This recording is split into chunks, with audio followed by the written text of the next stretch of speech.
सबगोटे के नमस्कार करै छी। बिहारी खाना भनसाघर में सबगोटे के स्वागत अछि। एखन अहाँके अरदारा चलि रहल अछि तऽ ओहिमे हम खीर आइ बना रहल छी। 1 किलो दूध अछि आ ई अहाँके चाउर एतेक 1 किलो में दूध में एतेक चाउर से दऽ रहल छियै। तऽ ई अहाँके से धो लेलहुँ हँ। ई चाउर ओतबे अछि। एखन अरदारा नक्षत्र चलि रहल अछि तऽ अपना सबके खीर आम अपन ओहिपर से पूरियो बना लिअ, सब्जियो बना लिअ तऽ सब गोटे अपन खाउ। खेबाक सब लोग अपन खाइ छथिन। एखन चलत एखन किछु दिन। ई आब लगचियाल अछि। बीच बीच में की करब, एना कऽ मिला देबै, लारि देबै, लारैत रहब, नहीं तऽ ओना पकड़ि लै छै। तऽ आब एखन और 10 मिनट लागत, एखन नहीं भेलै। देखियौ आब ई खीर भऽ गेल, जेना कि आब गढ़ा गेल। तऽ ई दूध जे रखने छलहुँ हँ, कहलहुँ हँ निकालने छलहुँ हँ, तऽ एखन दओ सकै छियै, नहीं तऽ कनि ठंडेलाके बाद कनि हम मिलबै छी। कनि कि पूरा बुझियो मिला दै छियै। ई खीर अहाँके भऽ गेल एहि टाइपके तरीकाके। तऽ अपना सबके कोनो काज तिहार करै छी, पूजा पाठ पाबनि तिहार अनूनामे सेहो खा सकै छी। तऽ ई हम मसाला दै छियै। तऽ कहबे केलहुँ ई काजू अछि, ई बादाम अछि, ई अहाँके चीनी अछि। जेना चीनी 2 मुट्ठी अथी चाउर देलियै ने तऽ 1 मुट्ठी हम चीनी दऽ रहल छियै। आ ई नारियलके अछि टुकड़ी। आ ई इलायची अछि, इलायची के भुकने छियै। आ ई केसर अहाँके अछि, इहो दऽ रहल छियै। एकरा काटि कऽ किशमिश काटि कऽ आब काटै छी, आब भए गेल। एकरा किशमिश काटि कऽ देबै, ओना फाटैके खट्टा से डर रहै छै।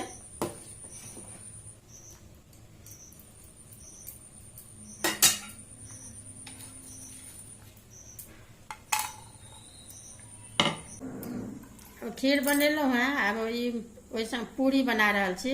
तऽ ई अहाँके मैदा अछि आधा कप, आ ई अहाँके 1 डिब्बी अहाँके आटा अछि गहूँमके।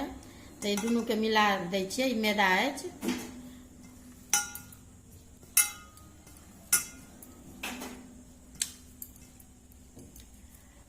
ई नून अहाँके दै छियै एतेक, एहिमे अछि नून। आ ई अहाँके कस्तूरी मेथी अछि, इहो कनिक दै छियै। आ ई जमाइन अछि, जमाइनो दै छियै।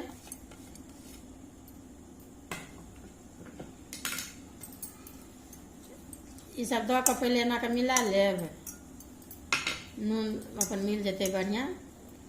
आ ओकरा बाद अहाँके से ई रिफाइन अछि 2-3 चम्मच, से ई दऽ रहल छियै।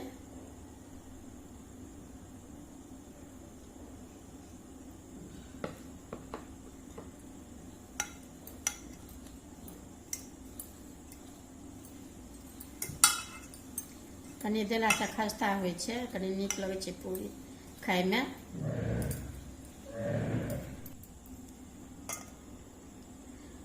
अब ई पानि दै छियै। पानि अहाँके अन्दाजेसँ अपन देबै, जेना बेसी गिलगर नहि हेबाक चाही। ई आटा भऽ गेल, सानि लेलहुँ। एहि टाइपके एना के तरीकासँ सानि लेब। अब एकरा अहाँके गोली काटै छी। इम्हर अहाँके ने से लोहियामे से गरम होइ लए देलियै, एहिमे रिफाइन देलियै गरम होइ लए। तबे बेलै छियै अहाँके 2-4 टा।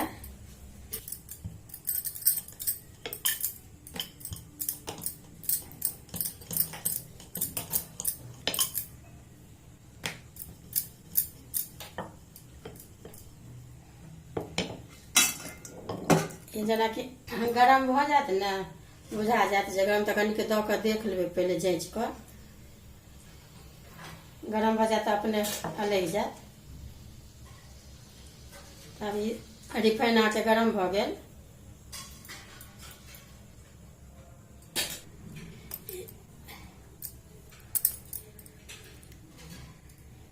यहाँके ई देखैमे नीक लगै छै। ई कस्तूरी मेथी पत्ता देलियै जे तऽ खाइयोमे नीक लागत।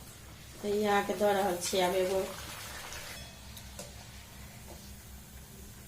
एनाके एक बेर दू बेर ने उल्टा पुल्टा कऽ देबै ने तऽ दुनू तरफ सीधो भऽ जाइ छै। अपन कनि मोनसँ अपन बनितो छै। कनि काँच काँच जकाँ रहै छै तऽ ओ खाइमे ठंडा जाए तऽ तहन मसुआ जाइ छै तऽ नहि खाइमे ठीक लगै छै।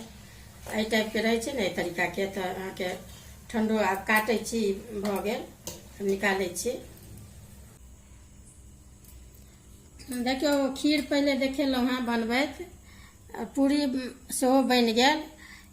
ई आम अछि तऽ एखन अरदारा नक्षत्र चलि रहल अछि। ई आम अछि आ एहि सङ्गे ई सब्जी अहाँके खीर पूरी सब्जी आम से बनि कऽ तैयार अछि अरदाराके।